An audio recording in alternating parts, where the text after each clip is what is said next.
నంద్యాల జిల్లా చాగలమర్రి మండలం చిన్నవంగలి గ్రామంలో మట్టి మిద్దె కూలి ఒకే కుటుంబానికి చెందిన నలుగురు మృతి చెందిన ఘటనపై సీఎం చంద్రబాబు విచారం వ్యక్తం చేశారు. ఈ ఘటన తీవ్ర ఆవేదనకు గురిచేసిందన్నారు.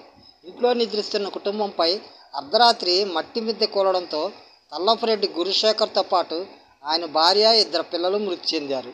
గురుశేఖర్ రెండో కుమార్తె ప్రసన్న పొద్దుటూరులో 10వ తరగతి చదువుతుంది. రాత్రికి రాత్రి కుటుంబంలో తల్లిదండ్రులు సహా తోబుట్టువులు చనిపోవడంతో ప్రసన్న అనాథ అయింది. ఈ ఘటనపై సమాచారం తెప్పించుకున్న ముఖ్యమంత్రి ప్రసన్నకు అండగా ఉంటామన్నారు. ప్రభుత్వం తరఫున 10 లక్షల సాయం ప్రకటించారు. ప్రస్తుతం ప్రసన్న తన నాయనమ్మ నాగమ్మ సమక్షంలో ఉందని అధికారులు సీఎంకు వివరించారు. ప్రసన్న పేరుతో 10 లక్షలు డిపాజిట్ చేయడంతో పాటు వృద్ధురాలైన నాగమ్మకు 2 లక్షల సాయం అందించాలని అధికారులను ఆదేశించారు.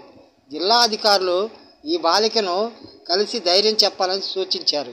మరోవైపు పార్టీ పరంగా కూడా ప్రసన్నకు బాసటగా నిలుస్తామన్నారు.